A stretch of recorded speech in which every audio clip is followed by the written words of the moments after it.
First caution of the race out at Bristol in today's NASCAR Nationwide Series race came out one lap shy of setting the all-time mark here at Bristol for consecutive green flag laps. Missed it by one lap. And we are one lap away from going back racing. 3 speeding penalties on the pit lane. Austin Dillon speeding on pit road. Ryan Truex speeding on pit road. Brian Scott speeding on pit road. They'll go from 13th, 12th, and 11th to the tail end of the line for the restart. Looking at Sam Hornish Jr. on the racetrack, watch this yellow car leaving its pit stall a minute ago. Conditions are tight on the racetrack. They're tight on the pit road here at Bristol as well. I don't know how many times we've seen that here. Coming out of your pit stall, just don't have enough room. Wow. That's a close call right there. Hope he's okay. Looks like he is. He's going around to finish his pit stop. Sam's hit quite a few things today. Yeah. This has been a difficult track for him and a difficult weekend so far for Hornish in the 12, but obviously everybody up and okay.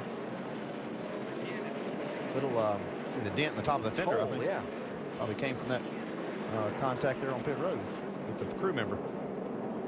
James Busher was the lucky dog. Restart just waved off by NASCAR to reset the restart order of the cars who were speeding on the pit stop. Yeah, it's just this track is so short. There's not hardly any time on that one lap to get everybody lined up when they double up. So sometimes they do take that time to go another lap and make sure everybody's in the right space. So again, Dillon, Truex, and Scott giving up 11th, 12th, and 13th, but so many cars been put a lap down, it doesn't really hurt them. Yeah, except it puts them behind all of the lap down cars too. They're at the very tail end, so they'll have to race really hard and smart not to get a lap down here if we have another long run. So Joey Logano got the lead on the pit lane. He's chosen the outside lane for the start. He's got Kyle Busch to his inside in the 54. Here we go.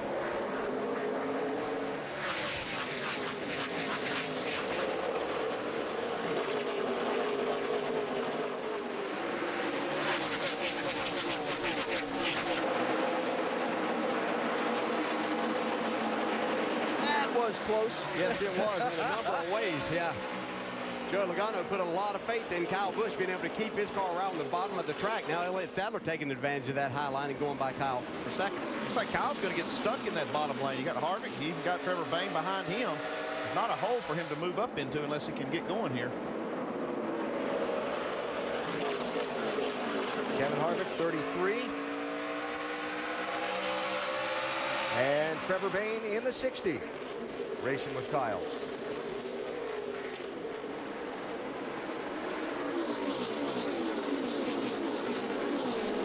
He finally falls in line right there behind Trevor Bayne. I find that pretty fascinating how, you know, for so many years here, it was hug the bottom, hug the bottom, hug the bottom, and if you wanted to pass the guy, you had to use the bumper to move him off the bottom. Now we're seeing the fender. Yeah. Allgaier in the 31, Keselowski in the 22.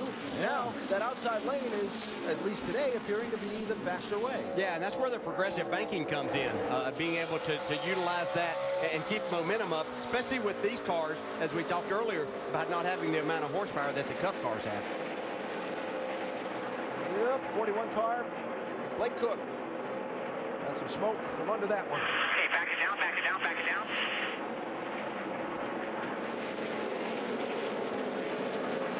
We stay under green. This is for 8th, 9th, 10th, and 11th positions from the 31 car of Allgaier on back. I tell you, Justin Allgaier was giving Keselowski a fit there. I don't know if they had something going on in that restart or what, but Allgaier was going after him. Looks like Keselowski got the better of him, though. See Dale Jr. in that mix there, too. He lost a number of spots on pit road, slid in his pit. He stayed in the pit box, but he got a little too close to the wall, and they had a hard time in making the change on the left side tires.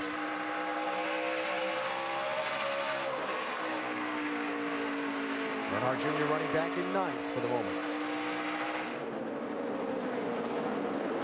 Mentioned Justin Allgaier, 31. There's Stenhouse in the 6, working on him. Try to go in the other county and come back and make that pass.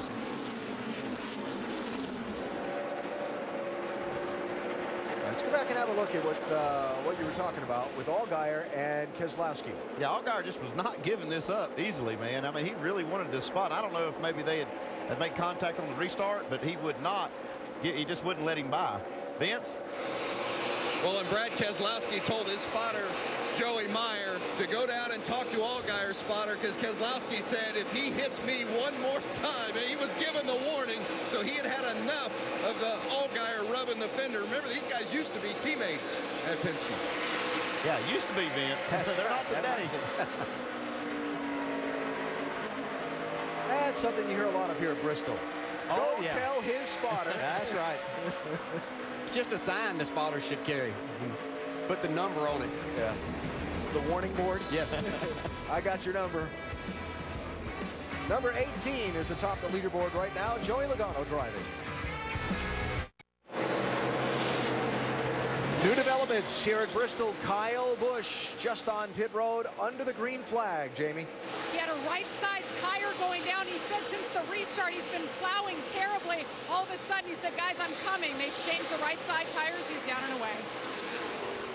Jamie, thanks, was running 5th at the time. We'll see as he gets back up to speed on the track how far behind it puts him. And we'll see if it really was a right side. Sometimes that can fool you here. Looks like Kyle is going to go all the way back to 22nd place. And he's going to be, what, about a lap and a half down to the race leader. Loose, right front. Right front was loose. Is that what they're saying? Sound like maybe a wheel loose instead of a tire going down. Does that feel the same? I don't know what it feels like, Dale, but it can't be good. No, it's not. And it'll give you that same type of issue until the vibration will give you a better indication of what it is exactly, but it will slide a lot like you have a tire going down. Watching this race for 3rd, Trevor Bayne 60, Kevin Harvick 33. I was really concerned, and I know Trevor said that it didn't hurt his car after that contact with the 24 back in that first run, but I was concerned that it might have knocked the toe end out or something like that on this car. If it did, it helped it. They should check it when they go back to the Well, it probably race did. shop. I mean, it probably changed it some, but it could have been in the right direction. I tell you, I've learned a lot of things like that by accident. A lot more things than I've probably learned on purpose. That is That's the right front, looks Kyle like. Busch's car. That wheel's loose. Yeah. You see it wallowed out in there. We just spoke about their pit crew and You can see getting right the job there. done. Yeah. Just, I mean, that's the easy thing to do, to leave a wheel loose. You just got to stay on those lug nuts just that extra split second to make sure they're tight. And, you know, like I say, with the pressure's on, it sometimes makes you go a little faster than you need to be going. So again, Kyle a lap and a half down in 22nd place, and he's about the 7th or 8th car a lap down. He's got some work to do to get himself in position for the free pass. It's the Ford EcoBoost 300 at Bristol. Remember to check out Race Buddy, enhanced coverage for NASCAR Nationwide Series select races with more cameras than ever. Log on to NASCARNationwideSeries.com/RaceBuddy. Justin Allgaier 31, Ricky Stenhouse Jr. 6th, 4th, 6th, and 7th place. This battle's been going on about 12, 14 laps, and I think Justin Allgaier's right in the line that Ricky Stenhouse would love to be running and getting the most speed out of his car. That's what Bristol's about. So what do you do? He's got your line. What do you do? You've got two choices. You can choose one of the other lines, or you can move him out of that line. And we've seen a lot of that here over the years, haven't we? I think I saw Dale throw a helmet here one time. Yeah, Is that somebody taking your line? It's pretty good. Pretty good something toss, like too. that. Yeah, hit the target. Yeah, it was a good throw. Even talking about how you race at Bristol and the new Bristol versus the old Bristol. The Bristol master, Rusty Wallace, sitting over in our ESPN pit studio. And Rusty, that's kind of it, huh? You either move him or find a way around him.